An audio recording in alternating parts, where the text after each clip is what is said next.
What is going on, Yeousch Sports? Limited Liability here, bringing you round 3 of the Crusaders' road to a Super 15 championship. And as I promised you in the past 2 games, you guys wanted offense, and I am going to show you offense. So right now we get the ball off the kickoff.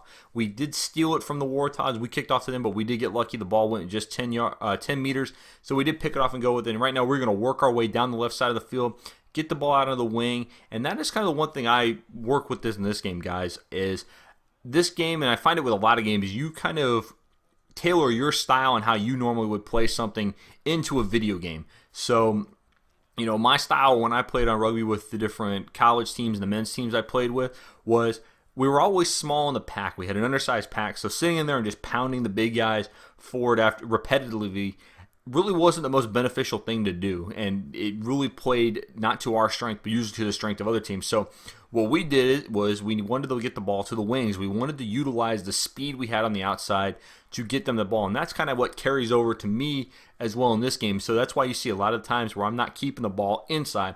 That ball is going out wide, and that's how I play offense in this game. And right there you saw Flynn took it over for the try. Carter converts it for that 7-0 lead. And right now we're just trying to keep them from stealing it, but they do steal the ball, and their guy makes a nice big break down the field. He tries to break it to the inside. We do pull him down, and we're trying to basically win the ruck, but we do not win the ruck. They get the ball out wide on the wings, and they are going to take it down inside close to the 5-meter line. And right now it's just trying to win that ruck, but they get more guys out there. They get them out there quicker than we do, so we cannot maintain and try to steal back possession. And right now we're just trying to hold that line and keep them out of the try zone, but they break a tackle and they pass it out wide.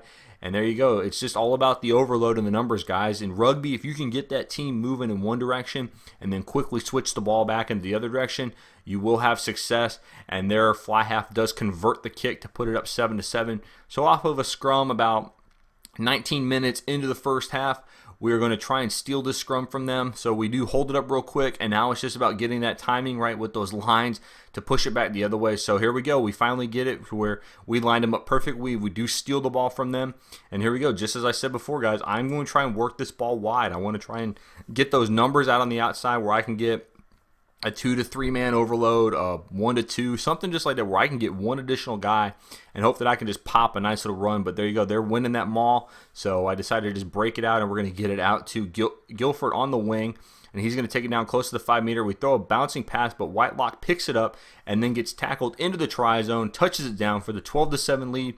Carter comes on, and he is going to hit the conversion to give us a 14-7 lead about 25 minutes into the first half. And that is how the first half is going to end, guys, with us up a 14-7. We have maintained about 63% of the ball, and we've been in our territory for a better part of the game, which is funny because we are winning. So here we go with the second half kickoff. How is this going to play out? Are we going to get lucky, or are they going to steal the ball from us again? And we are actually going to field this one this time. And then all of it is trying about winning these rucks. And lately I've been having a hard time with keeping the other team off of the ball. They've been stealing a lot of the rucks. So that's why also I try to get the ball out wide, is keep them off. And there you go. You see this guy is just breaking tackles. He's pounding people off, and then he hits a nice little pass, and they just outrun everybody into the try zone, touching it down 14-12. So we have that 2-point advantage. We're waiting on the conversion. And the one thing, guys, in rugby, it's all about making your kicks. And when you doink them off the post, and you are not going to be doing pretty well or sitting pretty there. So we get another scrum about 50 minutes. So we're about 10 minutes off of halftime.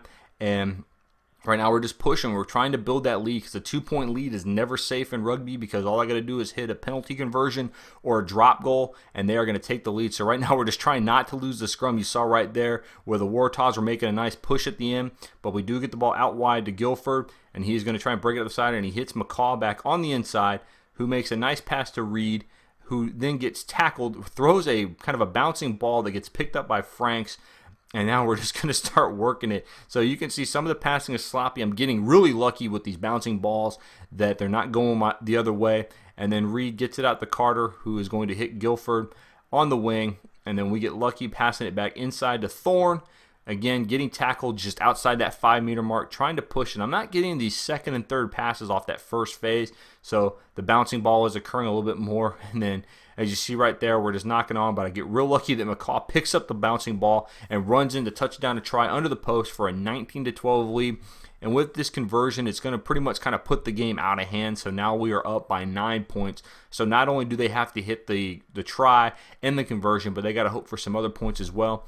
And right now we got about 5 minutes, about 7 minutes left. So we kick the ball downfield, trying to pin them deep into their half of the field. But with some good passing, they get our guys all messed up. They break a nice tackle. They get off on a run, and they're just going to hit somebody, and he's going to sprint up the left-hand side of the field, and he's going to take that in for a try to touch it down to make it 21-17. And even with the conversion, they're only going to put it within 2 points, and there's still about 3 minutes left in the game, so it's probably not going to give them enough time to mount an attack. So with this kick, about 2 minutes left in the game, Carter puts it up, and here's for hoping. They just got to hope to get the ball. So they do get the ball back. And now we are just trying to steal that ruck from them to take the ball back and then just kick that ball out of bounds as much as possible. Right now I'm holding on with the ruck. The climb does hit. We pass it out wide. Why I didn't immediately kick it out of bounds, I think I realized all of a sudden, I was like, you know what? This is probably not the smartest thing to do, especially when you start bouncing the ball around like that. So we get it out to Ellis, and right now I really am starting to think, what am I doing here? Why am I doing this? Why am I not getting this ball out of bounds? And finally, we just keep passing it out. We're just going to keep working the ball, and finally I say, you know what, it's not worth it, and I have Jones just kick it out of bounds to end the game 21-19. So we do eke out a win, all because of a missed conversion. You got to make your kicks, guys. But until next time, guys, I appreciate you guys for watching this. Have a good one. Bye.